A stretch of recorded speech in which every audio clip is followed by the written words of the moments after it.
Trump se dit prêt à imposer de nouvelles sanctions contre la Russie, mais il évoque une condition. Étienne, il demande aux pays de l'OTAN d'arrêter d'acheter du pétrole russe. Voilà, c'est la condition de Donald Trump qui, il y a quelques jours, Marc-Antoine, avait ouvert la porte donc à une nouvelle salve d'imposition de tarifs, de sanctions contre la Russie.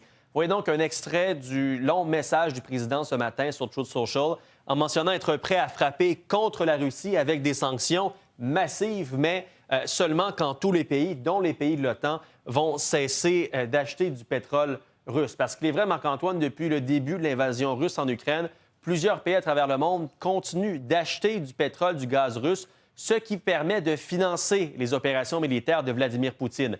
Les plus grands acheteurs à travers le monde, vous avez la Chine avec près de 160 milliards de dollars, l'Inde, l'Union européenne, mais également des pays de l'OTAN qui, d'un côté, dénoncent donc la guerre, mais continuent d'acheter du pétrole russe, la Turquie, la Hongrie et la Slovaquie, ce qui permet donc à Vladimir Poutine de poursuivre et de financer les activités militaires en Ukraine.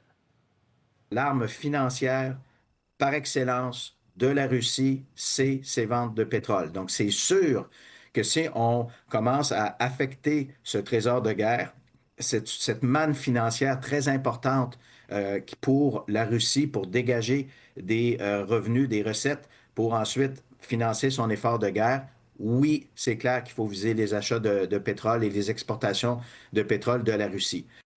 Bon, Étienne, autre dossier sur la scène internationale. Le secrétaire d'État américain Marco Rubio doit se rendre en Israël.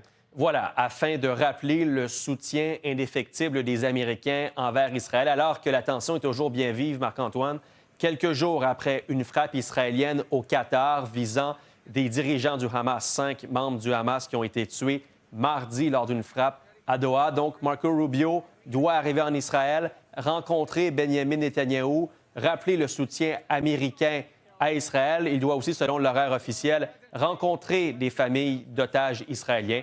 Donc, ce sera à suivre alors qu'il y a de plus en plus de pays à travers le monde qui, dans les prochaines semaines, prévoient de reconnaître l'État de la Palestine. Merci, Étienne. À plus tard.